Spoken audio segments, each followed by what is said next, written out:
bien dice así la palabra del Señor en Colosenses 3:12.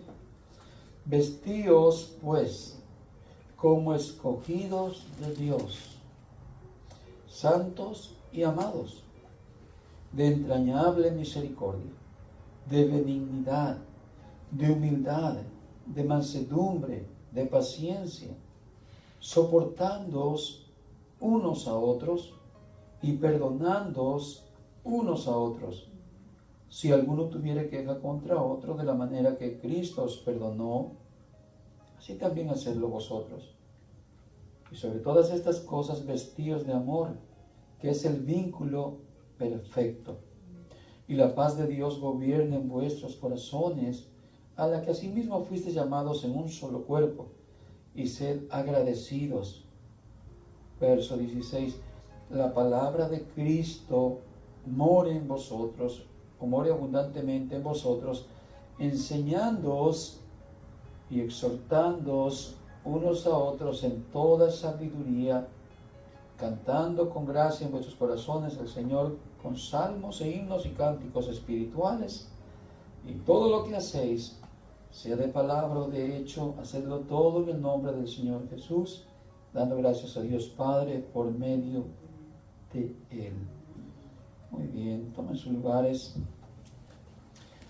y quiero ponerle como tema formación de la nueva vida, formación de la nueva vida o el proceso de una nueva vida, que sin duda a esto fuimos llamados para tener una transformación. Es donde se mira el Evangelio real, donde hay un cambio de vida, un cambio de corazón, un cambio de interior, un cambio de un ser nuevo, y no solamente un cambio exterior o un cambio de religión, como muchas veces se practica, ¿no? Pero hemos sido llamados para ser transformados en una nueva persona, una nueva criatura, una nueva forma de ser, una forma nueva de pensar, una nueva forma de actuar, y todo tiene que ser nuevo. Se puede decir, todo es nuevo. Incluso la Escritura dice: he aquí las cosas viejas pasaron, todas son hechas nuevas. De modo que si alguno está en Cristo, nueva criatura es. Ese es el contexto, ¿no? Todas las cosas viejas pasaron, aquí todas son hechas nuevas. Si alguno está en Cristo, nueva criatura es. Entonces el versículo 12 que leímos dice: vestíos pues. ¿De qué nos está hablando? Que nos vistamos de esa vida diferente. Dice que nos debemos vestir como escogidos de Dios. Cuando dice aquí que nos debemos de vestir, no se trata exactamente de una vestidura exterior, que parte es, digamos, vestir decentemente, honrosamente, decentemente, pero más que nada está tratándose a lo que es nuestra vida moral, nuestra vida de conducta, de acciones, que van a mostrar un cambio de nuestra forma de ser, a lo cual nosotros no teníamos antes de ser cristianos, ¿cierto? Desde la forma de hablar, por ejemplo, muchos teníamos la tendencia a hablar palabras obscenas, palabras de groserías, ¿cierto? Y todo eso tiene que ser una transformación de nuestro ser, nuestra forma de hablar, nuestra forma de comportarnos. Por eso dice que debemos vestirnos como escogidos de Dios, no como otros que no están dentro de los que son escogidos de Dios. ¿Qué dice el apóstol Pedro en 1 Pedro 2:9? Mas vosotros sois real sacerdocio, pueblo santo, pueblo adquirido por Dios, que somos un pueblo santo. Santo quiere decir que fuimos llamados a la santificación, que debemos practicar, buscar la santificación. ¿Para qué? Para que anunciemos las virtudes de aquel que nos llamó de las tinieblas a su luz admirable. Muy bien. Entonces aquí dice que nos vistamos como escogidos de Dios, todos los ámbitos, santos y amados, ¿sí? Que seamos santos y amados, no despreciados. Una oveja negra, no digo que no fuimos una vez oveja negra, pero que no seamos despreciados, que seamos amados por Dios. ¿Entienden? Y de hecho el apóstol Juan por eso habla de de esa virtud de ser hijos de Dios, dice, mirad cuán amor nos ha dado el Padre en que seamos llamados hijos de Dios. Mirad cuán amor. Así que seamos, dice, santos y amados, de entrañable misericordia. ¿Se recuerdan las palabras de Jesús cuando los fariseos llegaban y decían, ¿por qué comes con esa gente pecadora? ¿Por qué te juntas con los ladrones, con los fornicarios, con los adúlteros? Jesús le decía, id y aprender lo que significa misericordia quiero y no sacrificio. Entonces que seamos de entrañable misericordia, de tener compasión por alguien más, ¿cierto? De tener, ¿cómo es? Esa virtud de que cuando veamos a otros pecadores, no los miremos con ojos de condenación, ni mucho menos pensamientos de juicios hacia ellos, sino que tuviéramos compasión, misericordia hacia ellos. Hoy le decía mi esposa que a veces cuando usamos el término para mencionar a la gente del mundo, cuando estamos dando un tema, un mensaje, se oye a veces como un poquito despreciable decir esa gente del mundo, los de allá afuera, decimos los de allá afuera. Y creo que debemos corregir un poco la palabra para no tratar de ser como, sí, que muy ofensivos. Le digo, podemos usar la palabra aquellos que no conocen al Señor, aquellos que todavía viven sin Dios, como un acento de compasión y misericordia. ¿Se entiende? No que hable yo, como hablar de mi familia, o algún familiar, hijo, hermano, primo, tío que tenga. No es cristiano, no quiere, es del mundo, se va a ir al infierno. ¿Qué hablo ahí? Hablo desprecio. No tengo compasión. Si yo tuviera compasión de él, nomás por saber que va a sufrir, no un minuto en la eternidad del castigo, sino una eternidad, probablemente si yo supiera el grado de sufrimiento y lo entendiera, podría llorar en el momento cuando yo mencione dónde él está y que probablemente se va a ir al infierno, pero no lo diga yo con esa boca bien abierta, como si no fuera real eso que va a suceder y como si no me importara lo que le va a pasar. Lo recuerdo yo hace años cuando, no quiero dar testimonio, pero esto lo quiero decir como para que tengamos un sentimiento bueno, pero cuando hablábamos con mi sobrino hace años acerca de la palabra de Dios y el plan de salvación de Dios, y un día se le salió a decir, tío, dice, ya no me diga más nada, porque si está bien usted no lo sé, y si yo estoy mal tampoco, pero al final lo sabremos, yo lo sabré. Si me voy al infierno, ahí me voy a dar cuenta. Yo en ese momento lloré y me puse a llorar y dije, no, hijo, no digas eso, porque eso es triste, eso es doloroso.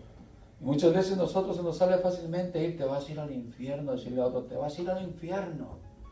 Pero creo que eso no es el criterio de un cristiano sano, es un criterio como de alguien que no ama tampoco, no se manifiesta ese amor que decimos tener, el amor de Dios que nos ha regenerado.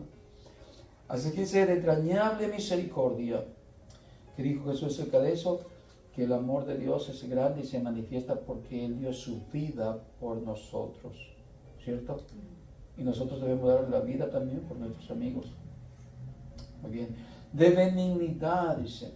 De benignidad es de algo bueno, no hagas el mal a nadie. Que dice el Salmo 24, buscar la paz y seguirla, ¿verdad? Busca la paz y síguela, ¿sí? Entonces, de benignidad, de ser una persona pacífica y que no busca el mal de nadie, que no le desea ni siquiera el mal a otra persona. De humildad, dice. De humildad, y eso como humanos, hermanos, necesitamos todo un proceso para llegar a ser humildes. ¿Por qué? Porque siempre nuestro ego, nuestra soberbia nos va a querer dominar, nos va a querer imponer, querer ser mejores, no dejar que otros nos digan algo, querer enseñarnos, querer mandarnos, porque nuestro ego siempre va a estar para querernos destruir. Sabemos que pasa desde los primeros hombres como Caín y Abel, como el ego de Caín se enseñorea y lo hace hacer algo que no debió haber hecho, ¿cierto? Muy bien. Así es que tenemos que aprender también de ser humildes. Como Jesús lo dijo, voy a aprender de mí que soy manso y humilde de corazón y hallaréis reposo para vuestras almas. Y que a veces no encontramos reposo porque lo que nos lleva el ego es a tener sufrimiento porque no podemos doblegarnos ante Dios y muchas veces ante las personas, a nuestros, no sé, gobiernos, tanto políticos como autoridades que están encima de nosotros, como un padre encima de un hijo, un esposo a una esposa, una madre a los hijos, etcétera, un patrón a un ¿cómo se dice? A un trabajador, un patrón a un trabajador. Pues muchas veces no viene ese beneficio de esa paz o esa gratificación, tanto de los hombres como de parte de Dios, porque no aprendemos a ser humildes. Y sigue diciendo de mansedumbre. Lo mismo es algo similar, ¿no? Que se somete, mansedumbre, de paciencia. ¿Sí? De eso bateamos mucho, ¿no? Cuando queremos las cosas rápido. Hace un momento veníamos y dice mi esposo, me daba una bolsa. Yo estaba ocupado subiendo algo en la troca y ya la conozco. Y yo me apuro, ¿no? Para no serle que le duele a su cabeza. Y yo, pero ahí yo dije, llegó y se ríe porque yo estaba apurado. Y digo, qué bonito, digo, tienes un bonito carácter. No te molestaste porque yo no te tomé rápido la bolsa. Y nos terminamos riendo. Digo, qué bueno, tu mansedumbre, tu paciencia está creciendo. Qué bueno, me alegro mucho de tener a alguien cercano, ¿no? De compartir estas cosas, de vivir a alguien así, porque que tremendo vivir con alguien que no tiene paciencia y explota, ¿no? Dígame. Es algo que dices, no quiero estar ahí. Muy bien, verso 13. Bueno, de hecho hablamos algo de la paciencia, ¿no? De que las pruebas producen ¿qué? De plano Dios te tiene que pasar en muchas pruebas para que tengas luego paciencia, ¿no?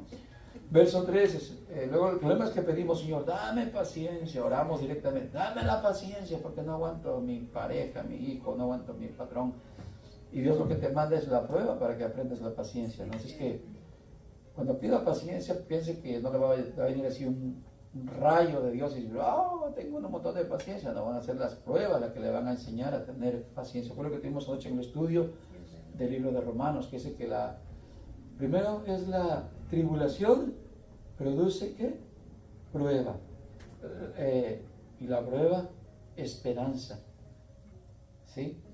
Y todo esto que nos da un conjunto de bendiciones, pero muchas veces yo no quiero pasar ninguna tribulación, prefiero estar así en paz.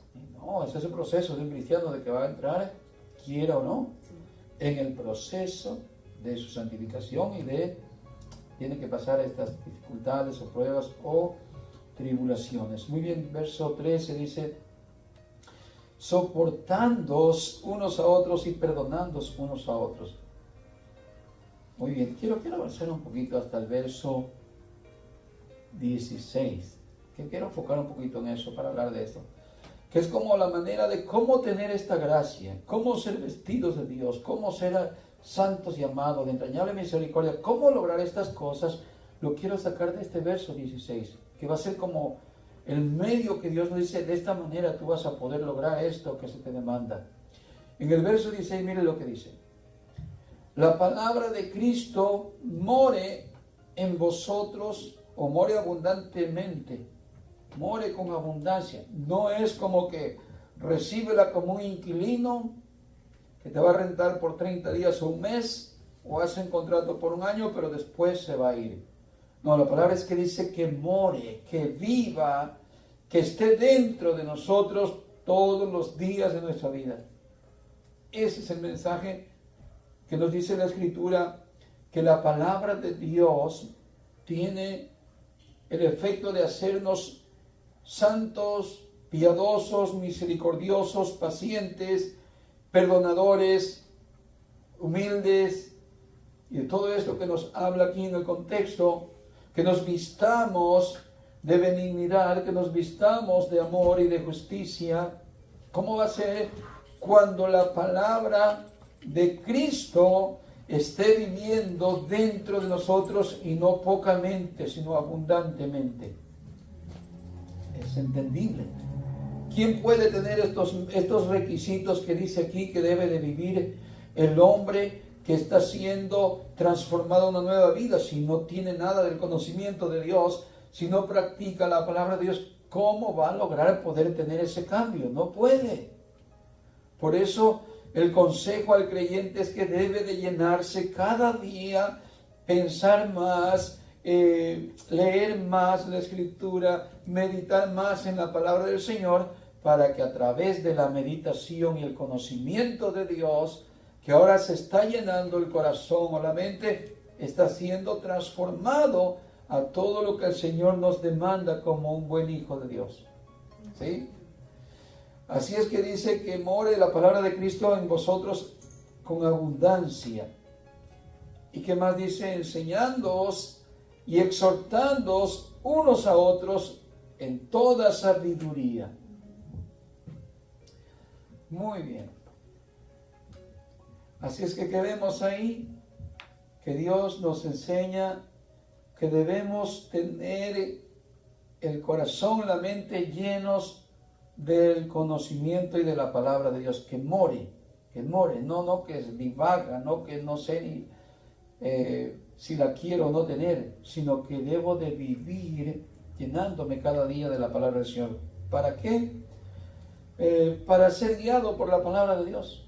Para eso es el conocimiento de la palabra, como dice en el Salmo capítulo 119 y el verso 11. En mi corazón he atesorado tu palabra, o tus dichos también dice. ¿Para qué? Para no pecar contra ti. Eso es para guiarnos en el camino de la verdad y la justicia. Es muy importante tener el conocimiento. El salmista dice, en mi corazón he atesorado tu palabra, me he llenado de tu palabra. ¿Para qué? Para no pecar contra ti. Número 2, también, hermanos, se expresa el amor a Dios y a su justicia. Al llenarnos de la palabra de Dios es que nos importa la ley de Dios, los propósitos de Dios, los planes de Dios, la vida de Dios. En el Salmo 119 y el verso 27 dice así: cuánto amo tu ley, todo el día es ella mi meditación.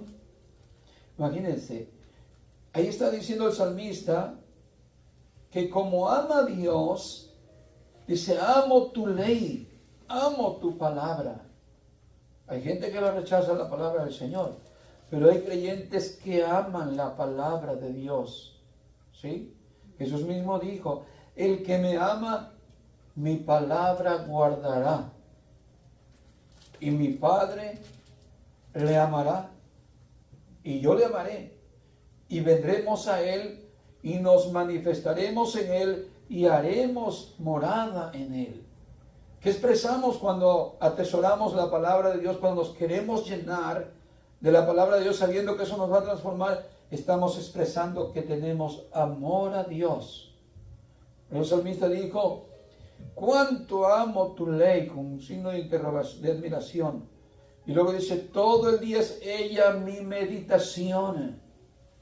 Todo el día está pensando. Yo sé que tiene la ocupación de otras cosas, pero no pasan 2 horas o 3 horas en que su mente está pensando en el Señor y en las cosas de la ley de Dios. ¿Cierto? Número 3, se vuelve un deleite. En el Salmo 1 y el verso 2 dice, sino que en la ley del Señor está su delicia, y en su ley medita de día y de noche. ¿Sí? Se vuelve una delicia estar llenándote de la palabra, y así como el que no es creyente, como el que vive sin Dios, como el que vive sin luz, que vive en la oscuridad todavía. ¿En qué se deleita? Dígame. En las cosas del mundo y en una mente pecaminosa, ¿cierto? Trae a su memoria los pecados, trae a su memoria los vicios o los gustos que ha tenido y se deleita en eso.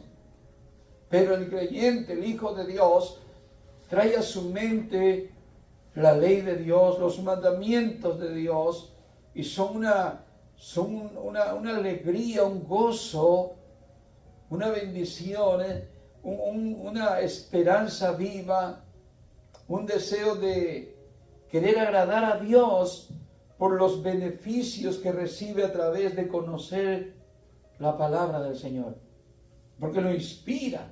Al conocer la palabra del Señor, siente ese deseo de agradar a Dios. ¿Cierto, hermanos? Muy bien. Número 4, se convierte en algo fuerte. El estar lleno de la palabra del Señor, o que la palabra de Cristo more abundantemente, se convierte en una fuerza, en una fortaleza para no tropezar o caer o para no desmayar, no para no pecar. Digo, normalmente el cristiano peca, pero no es para que tire la toalla, como decimos, yo voy a renunciar al cristianismo y ya no sigo más al Señor. No, sino que cuando está lleno de la palabra del Señor, Él es de los que no retroceden atrás. Ciertamente puede pasar desánimo, va a pasar cualquier otra cosa.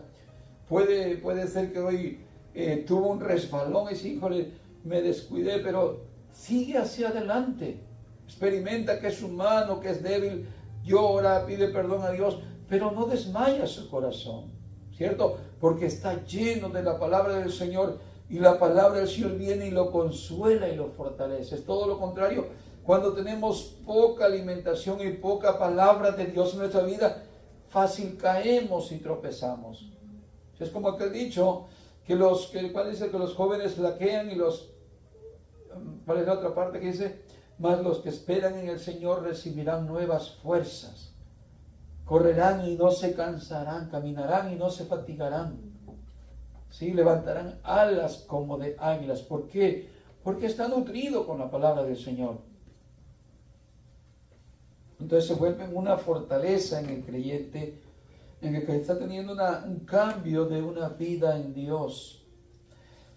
Muy bien, así es que dice el Salmo 37, el verso 31, la ley de su Dios está en su corazón, no vacilan sus pasos. ¿Ve lo que es estar con la palabra de Cristo abundantemente? No vacilan sus pasos. Están firmes, están sólidos en la roca de su salvación, en Cristo Jesús. Número 5, se atrae para sí una gracia de Dios. El estar lleno del conocimiento de Dios se atrae para sí una gracia de Dios. Y es un bienaventurado, según el Salmo capítulo 112 y el verso 1, que dice, aleluya, empieza con una alabanza. Pues sabemos que el aleluya, esta es una exaltación para Dios, pero también los ángeles también lo dicen en Apocalipsis cuando el día del Señor ha venido, dicen aleluya, gocémonos y alegrémonos porque el día de salvación ha llegado. ¿Sí? Pero aquí lo va a dirigir como hacia un hombre el texto, pero hacen esta expresión, dice aleluya, cuán bienaventurado el hombre que teme al Señor, que mucho se deleita en sus mandamientos. ¿Qué es lo que se atrae para sí? Aquel que está lleno de la palabra de Dios, aquel que se llena de la palabra de Dios, que mora la palabra de Dios en él abundantemente, es un bienaventurado, dichoso, afortunado. Y eso fue lo que Jesús decía en el Sermón del Monte. Bienaventurados los que tienen hambre y sed de justicia, porque ellos serán saciados. Es bienaventurado el que tiene hambre de Dios y se llena de la palabra de Dios, porque es un bienaventurado el cual será saciado por Dios. Muy bien. Por otro lado, también en la Escritura nos enseña que ninguna palabra corrompida salga de nuestra boca. ¿Sí? Si ya somos hijos de Dios, debe haber una transformación que es visible. Que nuestro estilo de hablar ya no es como éramos antes de ser cristianos. Como dice en Efesios 4:29, no salga de vuestra boca ninguna palabra mala o corrompida, sino que solo la que sea buena para edificación, según la necesidad del momento, para que imparta gracia a los que escuchan. Fíjese, hablando de que la palabra de Cristo mora en nosotros, esta palabra también va a ser de bendición, no solamente para nosotros, sino también para los demás, ¿sí? Para nuestros hermanos, para nuestras familias, para todos aquellos que nos rodean. Que fue lo que leímos en el versículo 16 que estábamos leyendo en Colosenses. En la parte que dice, enseñándoos y exhortándoos unos a otros en toda sabiduría. Mire, no solamente vamos a tener un cambio de vida interior, exterior, la forma de pensar, Todo eso se nos va renovando cada día más. Pero también mira la capacidad que va a venir en nosotros como hijos de Dios. ¿Para qué? Para exhortarnos, para corregirnos, para enseñarnos unos a otros. Por medio de la abundancia de la palabra de Cristo en nosotros, lo que va a hacer es que nos va a capacitar para cuando hay una necesidad en el momento que se ocupe, alguien viene a mí o alguien va a usted y usted con la gracia de Dios, el conocimiento de Dios, tiene esa gracia para ayudarle. ¿Se entiende? No para condenarle. Todo eso es para edificación. El conocimiento de Dios nos va a llevar para que podamos ser de edificación.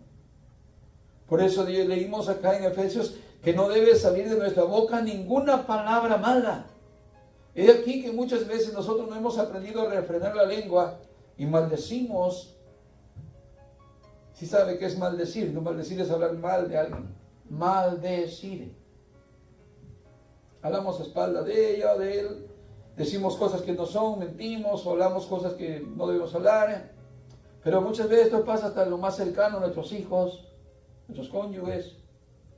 Cuando se nos sale el enojo, decimos a nuestros hijos: te vas a ir al infierno porque no quieres ir a la iglesia, estás endemoniado, tienes espíritus. Ve cómo la Escritura nos delata cuando no estamos bien llenos de la palabra de Dios, porque salen palabras corrompidas de nuestros labios, salen palabras malas, malas porque están hiriendo, malas porque no están llevando un mensaje bueno. Y sabe, aunque yo no practico ni predico eso de que hay poder en tus palabras, pero en la palabra de Dios sí hay poder. No en mis palabras, pero sí en la palabra de Dios. Y si yo le doy un buen uso a la palabra de Dios en aquel que lo va a recibir, yo lo voy a estar bendiciendo y no maldiciendo. ¿Sí? Si yo en vez de maldecir a mis hijos en el momento que yo quiero explotar, digo: hijo mío, yo tengo confianza en el Señor, de que un día te va a transformar. Tal vez ahorita tú no te sientes animado, pero tengo confianza en Él. Él nos ha dado promesas. Sí. Que confiemos que Él es fiel para ayudarnos, bendecirnos a nuestras familias, pero no decir las otras palabras. ¿Sí?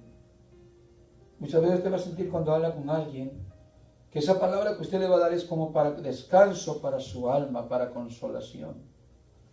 Antier me tocó hablar con alguien y estábamos hablando de doctrinas y de iglesias, y yo última dije en mi mente: tengo que utilizar lo que Dios me ha dado, la gracia y la virtud que Dios ya me ha dado, para darle algo a Él que le sea de bendición.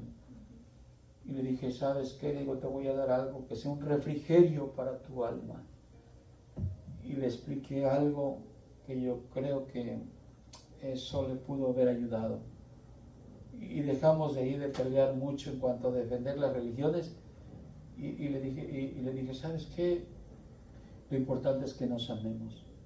Si tú has creído que ya Dios te salvó, si tú tuviste la fe, ahora lo importante es que ninguno nos despreciemos. Si tú en tu religión crees que ya fuiste salvo, adelante. El Señor te puso aquellos que te están enseñando por ahorita, ellos son tus maestros. Si el Señor ya te salvó, ya te salvó. Y si el Señor quiere el día de mañana que salgas de ahí, vas a salir. Pero no pienses que todos los de tu religión son los únicos que son salvos, ni yo tampoco te voy a decir que solo los de mi religión son salvos. Traté de ministrarle una buena palabra de Dios y me sentí, al final, cuando estuve meditando luego en mi casa, me sentí bien.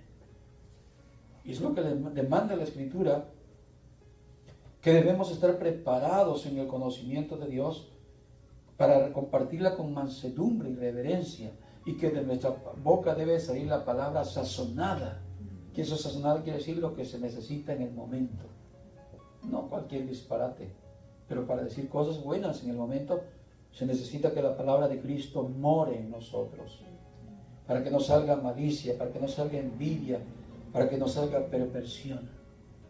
¿Sí? Muy bien, así es que que de que leímos que no salga ninguna palabra corrompida, sino solo la que sea buena para edificación, según la necesidad del momento, para que imparta gracia a los que escuchan. Muy bien. Como por ejemplo, hermanos, dice exhortándonos acá y para ayudarnos a nosotros a edificación unos a otros con toda sabiduría, es por ejemplo, hermano, con la capacidad que Dios nos va dando cada día. Es mirar, por ejemplo, un hermano está pasando por una tribulación. ¿Qué debo yo hacer? Llamarle. Hermano, veo que usted está pasando su prueba, hermano. Veo que usted va haciéndolo bien, hermano. Y el Señor está con usted. El Señor lo está ayudando, lo está fortaleciendo en esta prueba, en esta adversidad. Usted no desmaye, hermano, porque el Señor es fiel y lo va a ayudar, hermano. Pero muchas veces ni siquiera tenemos la gracia para hablar y mucho menos para dar buenas palabras. ¿Ves? No viene a la mente, algo hizo el hermano, por eso está así.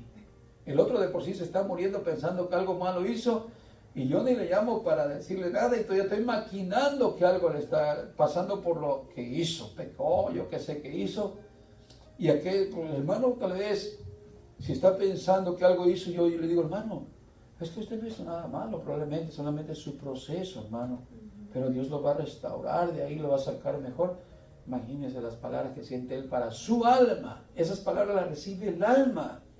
Tenemos que enseñarnos a hablar palabras que son para el alma, que penetran, que van más allá de lo natural, de la mente humana, y se van directamente hasta el alma y dice, ¿en qué momento me habló ese hermano? ¿En qué momento me dijo esas palabras que hoy me siento fuerte, me siento alentado? Y sigamos adelante, yo estaba medio desanimado, pero ahora, hermano, me siento bien porque vino como de parte de Dios. ¿Entiendes? Esas palabras no van al intelecto, no se quedan ahí en la mente física, llegan al alma. ¿Se entiende? Por eso debemos aprender a llenarnos de la palabra de Dios para que luego abunde para la exhortación, para crecimiento de cada uno de nosotros, ¿sí? Para enseñarnos con sabiduría. Muy bien.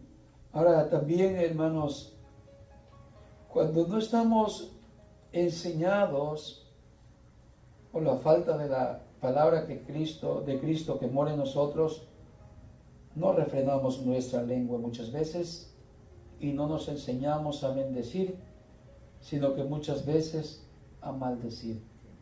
Es tiempo de que aprendamos ya a no maldecir. Ya según el tiempo que tenemos de cristianos, debemos enseñarnos que nuestra vida, nuestro corazón, nuestra mente, nuestros labios, nuestras palabras, son instrumentos de Dios, santificados solamente para servir a Dios y no al mundo, no al pecado. Muy bien, quiero que vea una escritura que está en Santiago capítulo 3, lo voy a leer porque voy a leer unos versículos ahí.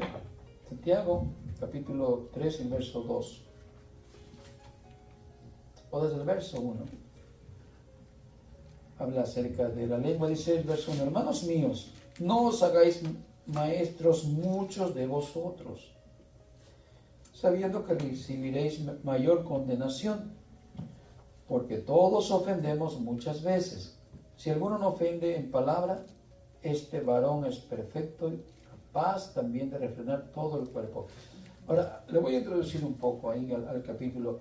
No quiero que piense que, oh hermano, yo voy a seguir fallando y nunca me voy a componer porque dice ahí que todos pecamos o todos ofendemos en palabra. No, sí dice eso, pero está dando una pequeña exhortación. No te quieras de alguna manera vanagloriar por el conocimiento, o sea, maestro, conocimiento, maestro, estatura. Y aquel ya no es maestro, pero yo soy maestro. Como Pablo le habló a los judíos, ustedes que se dicen maestros y que son maestros de niños, que no te enseñas a ti mismo, porque dices no se debe robar y roban, dice no se debe cometer idolatría y hacen sacrilegio. A eso se refiere, en contexto de que no tratemos de querer un renombre de conocimiento. Por eso dice, hermanos míos, no os hagáis maestros muchos de vosotros, porque dice, sabiendo que recibiremos mayor condenación, en este caso cuando se toma eso como yo sé más que tú. ¿Entiendes? Y le dice el verso 2, porque todos ofendemos muchas veces. Ahora, aquí va lo que le quería decir. Sí se puede llegar a dejar. De hecho, el texto es que tenemos que dejar de maldecir. Tenemos que dejar de ofender. Por eso dice, si alguno no ofende en palabra, o sea, ¿hay alguien que ya no ofende? El texto está tratando de decir que sí hay alguien que ya no ofende. Si alguno no ofende en palabra, ¿qué dice? Este es varón perfecto. Este es un cristiano que es maduro, que ha crecido en la fe, que está lleno de la palabra de Cristo y ha aprendido a ordenar su lengua, a refrenarla, a detenerla. Ya no maldice, ya no utiliza su lengua para maldición, sino para bendición. Siempre piensa las cosas para hablar, tiene una palabra adecuada para cada quien y no la utiliza de mala manera. Todo el conocimiento que tiene de Dios. ¿Ve? Entonces el texto nos va a llamar a que dejemos de ofender, dejemos de cometer los errores que los cometemos porque no estamos llenos del conocimiento y de la palabra de Cristo. Sí. Muy bien. Sigue diciendo, este es varón perfecto capaz, ahí está, capaz de refrenar todo el cuerpo. Eso quiere decir que de retener sus deseos, cualquiera que sean los deseos. Verso 3. He aquí, nosotros ponemos freno en la boca de los caballos para que nos obedezcan y dirigimos así todo su cuerpo. Mirad también las naves, son tan grandes y llevadas del impetuoso viento o de impetuosos vientos, son gobernadas con un pequeño timón por donde el que las gobierna quiere. Así también la lengua es un miembro pequeño, pero se jacta de grandes cosas. Eso es cuando hay mucha altivez, ego, y la lengüita es bien suelta y habla cualquier tontera y ofende y hace todo lo que no es, saca cosas malas, palabras malas. Si dice, he aquí cuán grande bosque enciende un pequeño fuego. Y la lengua es un fuego, un mundo de maldad. La lengua está puesta entre nuestros miembros y contamina todo el cuerpo. E inflama la rueda de la creación y ella misma es inflamada por el infierno. Porque toda naturaleza de la bestia y de aves y de serpientes y de seres del mar se doma y ha sido domada por la naturaleza humana. Pero ningún hombre puede domar la lengua, que es el mal que no puede ser refrenado, llena de veneno. Eso significa que el hombre en su naturaleza no ha podido nunca dominarlo ni la va a dominar en su naturaleza. ¿Okay? No interprete, nunca nadie va a dominar la lengua. Ya nos dio el ejemplo que un barco tan grande lo dominan con un pequeño timón, que es ¿cómo se llama? El volante, lo que sea, ¿no? El caballo, tan grande y fuerte, pero se domina con un freno. Bueno, pues esta lengua que es muy rebelde y perversa, sí es dominada por Dios, sí es dirigida por Dios para que gobierne luego todo su cuerpo. Muy bien. Los que sigue diciendo, pero ningún hombre puede domar la lengua, que es un mal que no puede ser refrenado, llena de veneno. Verso 9, con ella bendecimos a Dios y Padre, y con ella maldecimos a los hombres que están hechos a la semejanza de Dios. ¿De una misma boca procede bendición y maldición? Hermanos míos, esto no debe ser así. Otra vuelta para corregir. Sí se puede dejar de hablar cosas que no se deben de hablar y pensar cosas que no.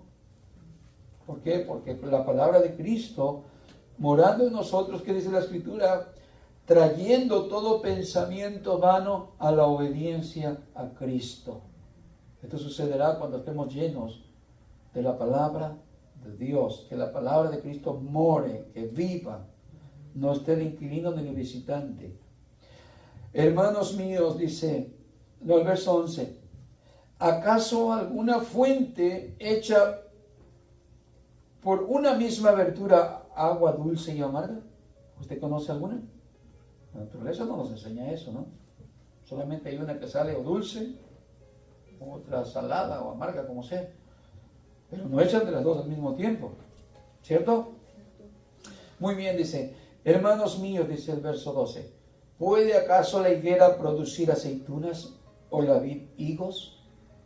Así también ninguna fuente puede dar agua salada y dulce. ¿Y nosotros qué tenemos que hacer? Tenemos que dar buenos frutos. ¿Sí? ¿Pero acaso la higuera puede producir aceitunas? No. Ni tampoco la vid higos, no. Cada naturaleza nos muestra que fue creado para producir según la naturaleza que es.